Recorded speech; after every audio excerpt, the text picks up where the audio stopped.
Hello बच्चों, let's read the question. यहाँ पे हमारा क्वेश्चन दिया गया, mark the correct choices and हमें चार ऑप्शंस दिए गए हैं। First one is both statement 1 and 2 are correct. Second दिया गया both the statement are wrong. Third दिया गया statement 1 is correct but 2 is wrong. And fourth दिया गया statement 1 is incorrect and 2 is correct. तो पहले दो स्टेटमेंट को पढ़ लेते हैं। Statement 1 is given us, in lacking strand of replication fault the direction of growth is 5' to 3'।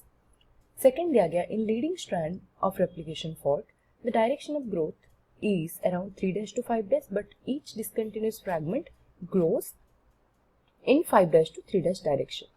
तो चलिए अब देखते हैं यहाँ पे कौन सा स्टेटमेंट करेक्ट है, कौन सा रॉन्ग है और which of the 4 options will be correct। इससे पहले इस क्वेश्चन का की कॉन्सेप्ट है उसके बारे में बात करते हैं। So the key concept for this particular question will be DNA replication। okay? तो पहले DNA replication के बारे में थोड़ा ब्रीफली समझ लेते हैं, then we'll be jumping on to the answer part। okay? So basically DNA replication, जैसे कि यहाँ पे हमें नाम से पता चल रहा, this is the process by which copies of DNA जो कि हमारा जेनेटिक मटेरियल है वो बनता है। Okay, copies of DNA produce, okay, produce होता है। उस प्रोसेस को हम क्या बोलते हैं? सिंपली DNA रेप्लिकेशन उसको बोलते हैं। सो DNA replication is basically the first step of central dogma. ये सेंट्रल डॉग्मा जो है, सेंट्रल डॉग्मा का क्या है? फर्स्ट स्टेप होता है, राइट? फर्स्ट स्टेप है।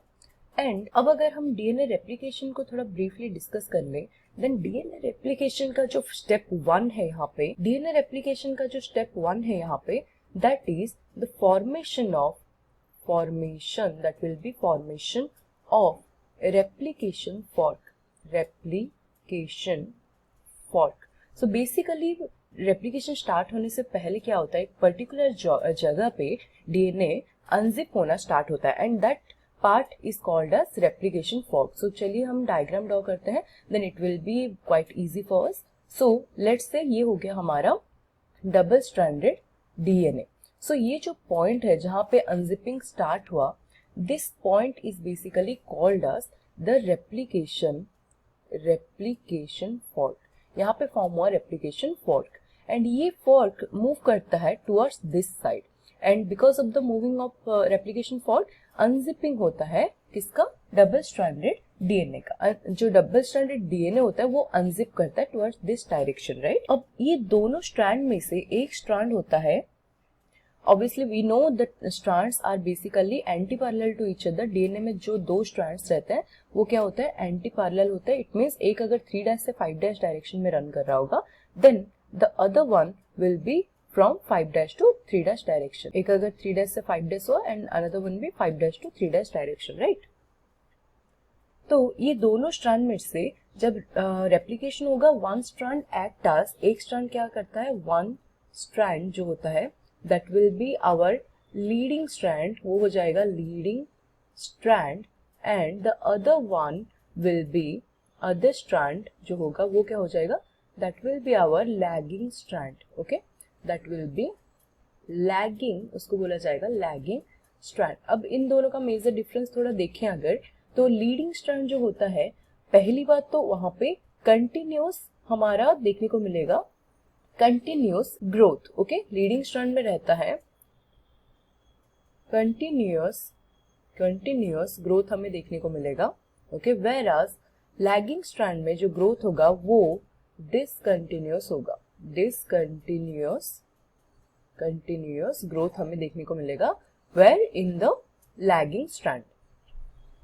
सो अब डायग्राम में हम देखते हैं, समझ लेंगे कि कहाँ पे कौन सा होता है लीडिंग स्ट्रैंड एंड कौन सा होता है लैगिंग स्ट्रैंड। जो स्ट्रैंड हमारा 5' से 3' डायरेक्शन में रन कर रहा, दैट इज आवर लीडिंग, ये हो जाएगा हमारा leading strand. And the strand जो कि 3' से 5' में रन कर रहा, that will be our lagging strand. So जो DNA और नया स्ट्रैंड सिंथेसिस हो रहा होगा, that will be always from 5' to 3' direction. इसीलिए ऐसे हमारा जो नया न्यूक्लियोटाइड ऐड होते जा रहा होगा, that will be always from 5' to 3' direction.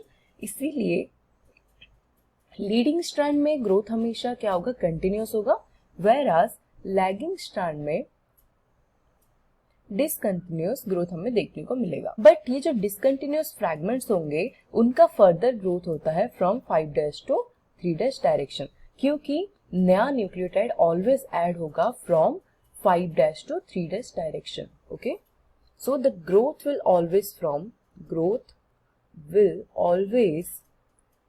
always in the 5' to 3' direction. Okay, हमेशा 5' टू 3' डायरेक्शन में ग्रोथ होगा।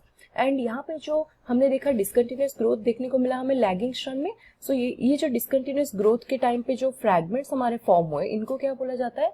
दे are called as Okazaki fragments, इनको बोला जाता है Okazaki fragments, and these fragments will further grow in 5' to 3' direction and वो connect होके एक कंप्लीट स्ट्रैंड फॉर्म करते हैं। ओके, अब हम क्वेश्चन में स्टेटमेंट पे आ जाते हैं। फर्स्ट स्टेटमेंट दिया गया in lagging strand of replication fork the direction of growth is 5' to 3', but जैसे कि हमने यहाँ पे देखा लैगिंग स्ट्रैंड में ग्रोथ होता है 3' टू 5' डायरेक्शन में, इसीलिए यहाँ पे डिसकंटिन्यूअस ग्रोथ देखने को मिलता है। सो यहाँ पे ये हो गया रॉन्ग।